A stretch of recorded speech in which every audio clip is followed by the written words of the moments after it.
Well, hey everybody, I'm Jan Erickson from Stepping Aside, and welcome to Somewhat Daily Tarot and Rune for Monday, the 13th day of September, 2021. Well, we'll see how this goes here. I've had missteps. It's almost like Mercury is in retrograde, except that it isn't. So I don't know what's going on. Hopefully I'll be able to get through this intact. It just froze on me at a little, not even 2 minutes in, so we'll see. I've already taken the Elder Futhark rune and Geomancy rune for today. That was on one of the previous versions of where I started. And I like them, so I think I'm going to keep them because I like the energetic balance with it. Exerting will over scattered energy. We have Nathis as a Norn rune of the future. It's will contraction. It's the friction within to manifest. From higher self-awareness, of course. And then Pur is the scattered little boy energy. In the Geomancy rune, so what I think overall, we're going to be using higher self-awareness in this reading to control scattered thinking or scattered perception or scattered focus. So let's go ahead and draw the first three cards, and those are the cards of influence, and then we'll draw the card that challenges and then the card that benefits to end the reading. One thing, there's a couple of other posts up on the blog last week that went up. One is the bind rune from the rune divination from Friday's the forecast that I do on the blog over at Stepping Aside. I did a bind rune for Saturday on that using that particular reading, and that's basically to invoke spirit presence into your interactions with others, to break through difficult moments, that kind of thing. This was the bind rune. You can see that there. It's Iwas, Thurazaz, and Uruz.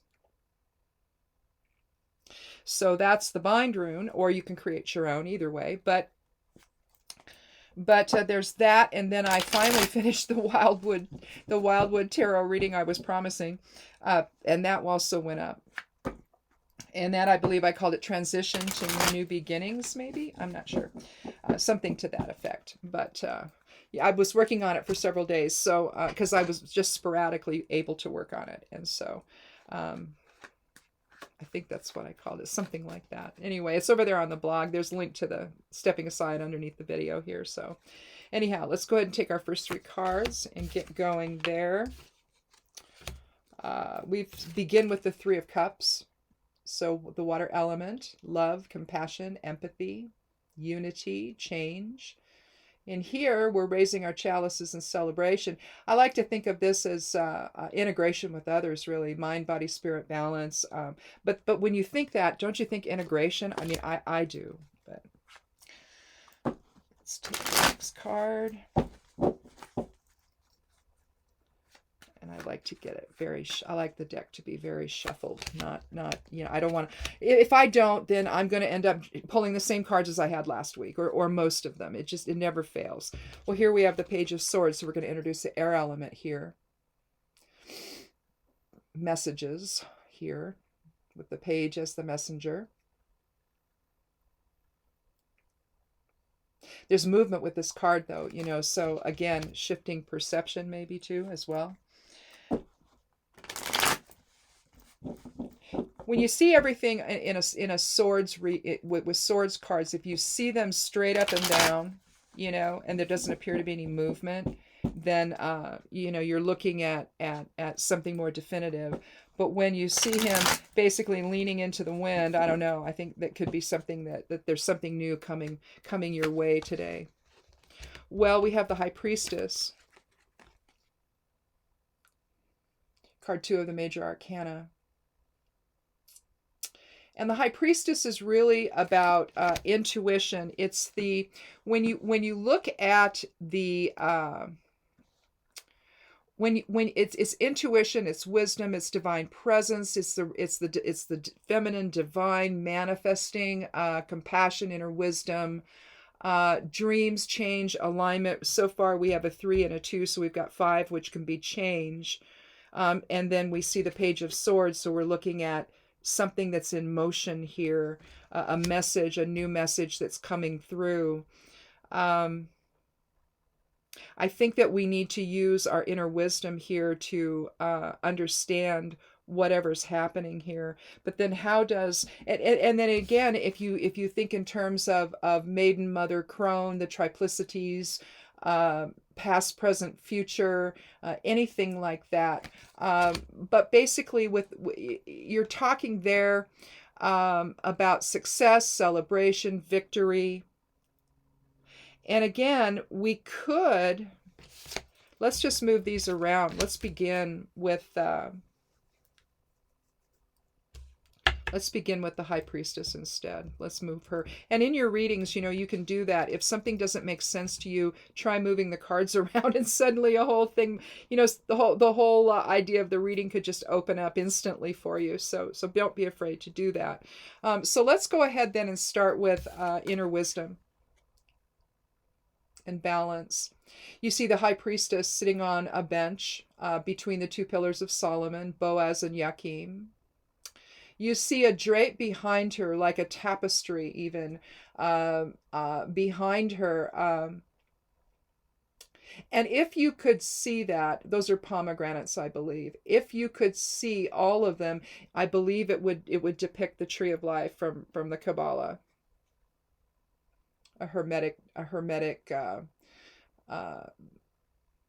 it's also considered hermetic. Here you can see her crown and the triple aspects there that link basically to the top three.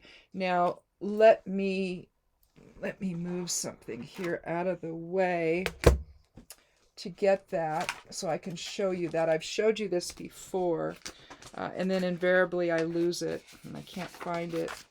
But what we're talking about here, and what you're seeing are these three here. And here you're talking Binash, which is governed by Saturn, it's understanding. Kether, which is the crown, governed by Pluto. And then here you have Shokma, which is wisdom and governed by Neptune. And the High Priestess sits right here, you see. And in effect, isn't that what's happening here? It's really being depicted right here. The route that we take. The top three have to do with the essence before we come through the abyss, the soul essence. And then the rest is how do we manifest that into form? And here we're talking about the shadow side of self and spirit. We're talking about polarity. You have the cross right here, which, do I have that already drawn out somewhere? I do. Of course, this is the day I'm having, and I hope it gets better because I don't do well when I'm scattered. It's like, this is for me. It's like, keep control of your scattered energy. But when you're talking about the cross, and you'll see it, with Gabriel blowing his horn in the judgment card as well. But here you have spirit, form, feminine, masculine, and theoretically, we should be right in the center. Okay? I mean, in terms of awareness, we really should be. But because we're in form, we're typically somewhere down here, trying to remember who we are as spirit.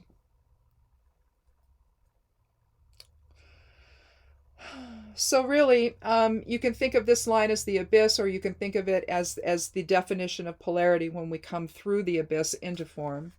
You can think of it that way. But this is a very complex card. You see her with her foot on sort of stepping right there on a crescent moon in the maiden phase. So essentially what we're talking about here is the wisdom of the feminine divine. I've been reading a lot of stuff about the Sophia principle of late because I regard the creator as the great mother and who breathes out life, right, into form. And then we rest in the great mother's breath, basically. And it's really the reawakening of that awareness that then I think that we're really struggling with right now, to let go of patriarchy and to understand that it's through compassion and the unified path, the understanding that we are all aspects of the Creator or aspects of the Great Mother, or the Sophia principle focused into form, to learn and to experience and to provide the catalyst for that, for other points of light, of the Great Mother, or of Spirit, or of the Creator. But it's just the idea that we need to remember that inner wisdom, that spirit presence, as we go about our day, and to remain in that type of a balance.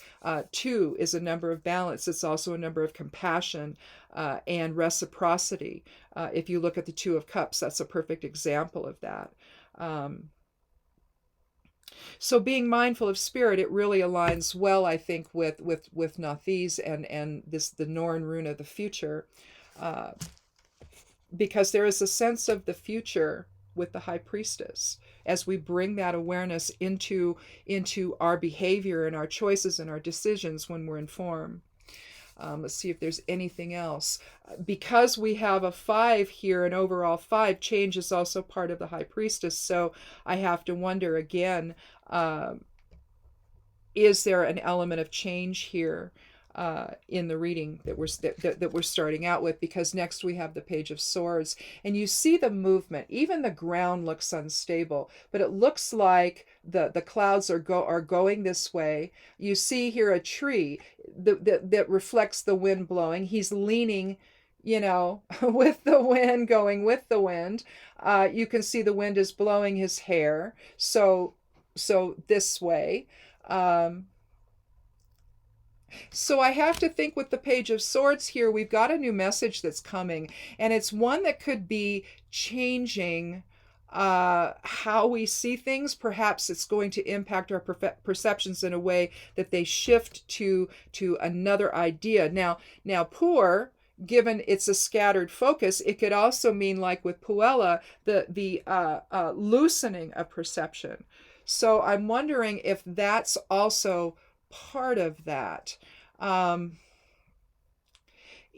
Page of Swords is intelligent, they're diplomatic, so this could have something to do with either new information coming out. Information is changing, we're getting more information about something, and we're going to have to use the higher level of wisdom and awareness to understand the bigger message of it all, maybe. That could be.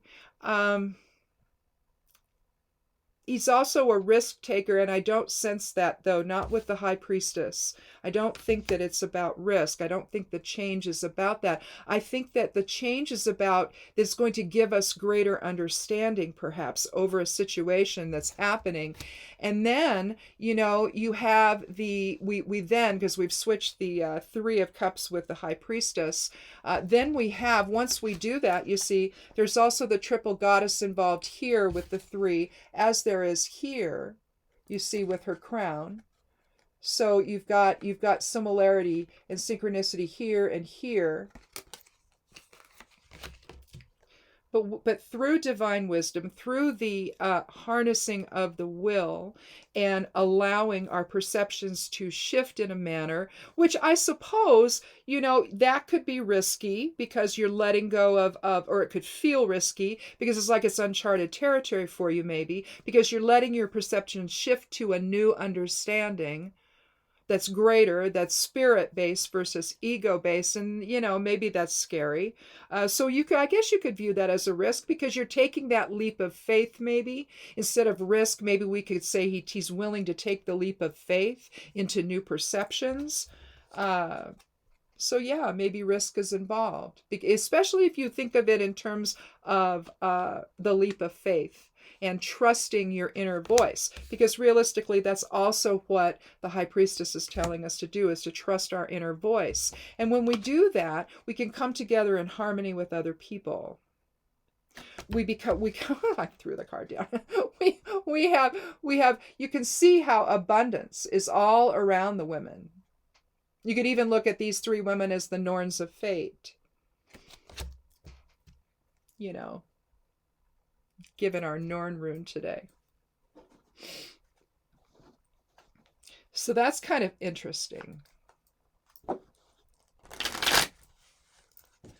With Nothese, in that regard, then, with Nothese, we would definitely use that. Perthro is the rune for that talks about the Norns controlling the fate of men, and it specifically says men. And I'm going to take it at their word, because let's face it, the masculine side of self here, with patriarchy, has really given us some real difficult challenges right now, where instead of coming together in unity and understanding that, we have a virus that's killing, hundreds of thousands of people, and who knows, it could be even more than that, because I'm sure the numbers aren't right. You see not when you see states like Florida going, I mean, they've been caught red-handed, the governor has it, at trying to say, oh no, there's not that many, and reducing the numbers. Well, just tell the truth. I've never understood that. But to try to control things in a manner that is self-oriented, that is selfish, even, to the point of almost depraved indifference, if not depraved indifference, over the lives of our children and of everyone. We're just supposed to just, let it run its course. Like, no, there's no way this will. You do that, and that's how mutations happen. That's why we're dealing with this icky Delta thing, So, and why restrictions are back in order in places that have sense, not in places that don't. But anyway, let's look at the card of what challenges us. 6, 7, 8, 9, 10, 11, 12, 13. I'm still throwing cards. Well, we have the 8 of Pentacles. It's going to challenge us to continue to make progress. You can't make progress if you're laying in a bed on a ventilator, can you? How do you do that? 8 is about recognition. It's about progression. It's about increasing one's skills. But it's also about leadership. It's about, in a sense, this card always gives me the feeling of I'm planning for the future. So what are we doing to plan for the future of the people here? Are we just going to let the virus run rampant and do what it does? Or are we going to take the vaccine, that's being offered for free? What are we doing there? Because it doesn't seem to me like anything that's very productive is happening. And this is about, it's about establishing one's legacy through hard work.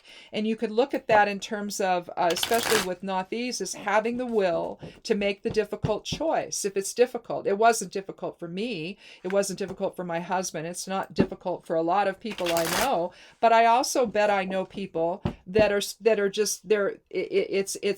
I'm not going to let the government tell me what to do. Well, it's just, I mean, isn't that why we have government in cases like this?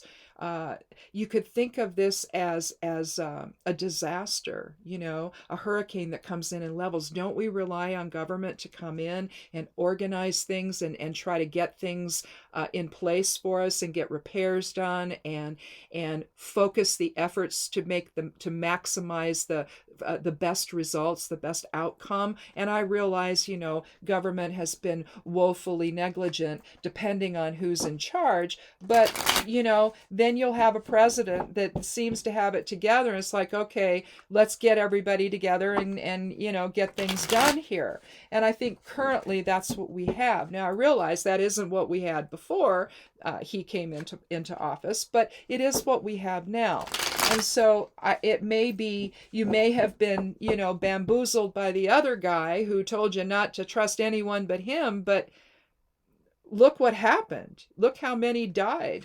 Look how many got the virus before he was gone. He didn't manage anything.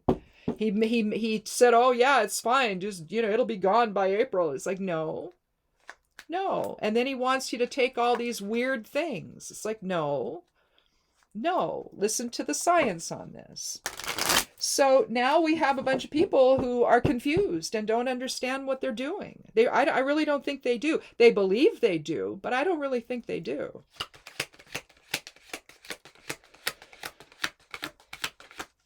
So the last card, what will benefit us, is the Sun.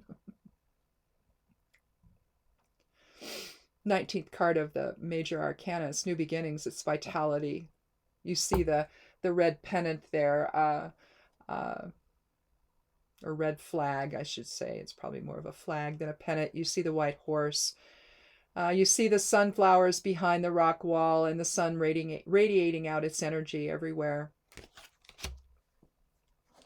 So if we can harness our will, if we can bring our scattered thoughts together into something a little more meaningful, if we can use the wisdom of the High Priestess to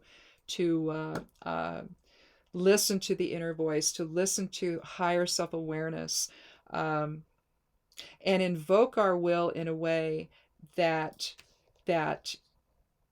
allows us to consider something else, to consider another way of seeing things, so that we're victorious in the end. The challenge is, what kind of a legacy are we building for our children if we don't? That's with the Eight of Pentacles. And then with the Sun, you know, the benefit of doing all of that is we have happiness and fulfillment. We understand. There's a reunion of sorts. The light returns. There's an awakening of sorts. And we can then move on and protect the legacy that we're building. You know, what do we leave for the rainy day? You know, what do we leave for the next time something like this happens?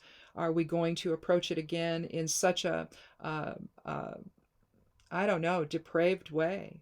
To not be able to understand the simple idea that, you know, this is a serious virus that we're dealing with.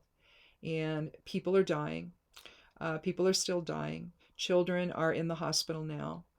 This is a very, very serious situation. To align with the former guy and his lunacy, because when was it? Was it February when he started saying, oh no, this isn't going to hurt the children's immune system will protect. Yeah, that was a bunch of garbage, and he knew it. And he told Bob Woodward, it's on tape for Bob Woodward's last book that he did, concerning him. And flat told him, oh yeah, no, this is horrible. It's going to kill little kids, the old people. Yeah, I mean, it's on tape. We heard it. And yet that was not enough to awaken people from the propaganda of the 4 years. For people that are so worried about mind control, and rightly so, I think you should be. You're victims of mind control. And that's just a fact. It's unfortunate. He created himself a little cult movement. I'm sure he had help doing it. The whole Q stuff is part of that. It's all to get people to not trust truth, to not trust what we all know collectively to be true. We've dealt with pandemics before. We've dealt with new things before. We've seen other countries do it. We have a general idea, even if you were just paying a passing amount of attention to it, you know fundamentally that these aren't good situations. And something like this, it doesn't do any good to sit and worry about who started what. We can deal with that later. Right now, we got to figure out how to survive this, right? And we've got very clear guidance from science, you know, but then you had the former guy who decided to upend the CDC in a way that made it look like that they were lying to everybody, except those of us who we know they weren't, right? But the people that followed him, now it's just such a, oh, well, you know, the government, if they mandate this, mandate that, well, at some point you're going to have to, if only to save the rest of us, right? This is such a sad situation that's happened. It's nothing to laugh at. It's nothing to, and it's hard though not to get angry, right? Because you realize that, especially if you're somebody that understands the science of this, to watch this all unfold, you know what's coming, right? And it's not a good feeling at all to know that more and more people are going to die. And it's so unnecessary.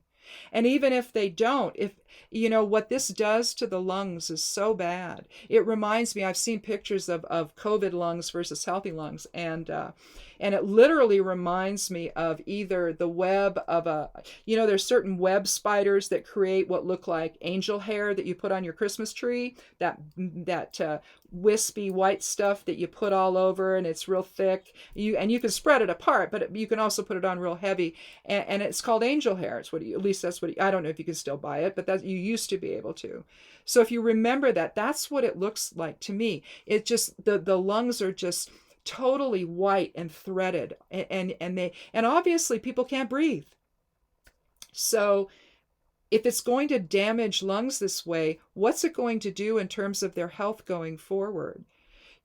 This is such we need to be, again, on the same page, invoke the will to understand the higher purpose here, and be willing to shift our perception to something that maybe, is opposite from what the former guy convinced us of, but he's a liar. So you understand what I'm saying. But again, if we don't wake up, well, I don't know. We're going to be dealing with this next year. And I don't know about you, but my husband and I, as soon as we saw this on the news in January of 2020, February 2nd, I put it in my day timer. We started, okay, this is when life changes. We're going to limit how much we go out. I started making masks because I wasn't sure what to buy. I did find some, and so I had those as well, but I made them. We started thinking about what we were doing, wiping down our groceries, which we still do. I don't know, we're coming up in February. It'll be 2 years for us. And quite frankly, I'm tired of it, but it is what it is. And we're going to persevere until it's done, because we value our lives. We value the lives of the people we come in contact with. Because the last thing we would ever want to do is get sick and give it to somebody. That would be horrible. It would be just too much to bear. So, anyhow, stuff to think about on a Monday. We'll talk again on Thursday. Check out the forecast Monday through Friday on the blog. That's going to go up here in a little bit. I'll finish it up as I'm watching this and before I publish it. Hopefully it'll be done by then. And although the way my Monday's been going so far, I don't know. I'll have to see just what's going to work, what's not going to work. How difficult is this going to be? But we'll see. It should be fine. We'll think good thoughts. And watch for the correspondence videos I publish them over on Patreon. So if you want to join me over there, you can. That would be greatly appreciated. And I guess that's it. Stuff goes up over on Medium as well. The esoteric forecast that goes up Monday through Friday, and a smaller version of the correspondences for Work and Magic go up over there. The bigger one is what goes up on Patreon, though. And I guess that's it. So we'll talk again Thursday, and think about this. We'll see if Thursday's reading dovetails into it or if we turn a corner. So in any event, we'll talk to you soon. Be good to yourself, be good to one another, and blessed be.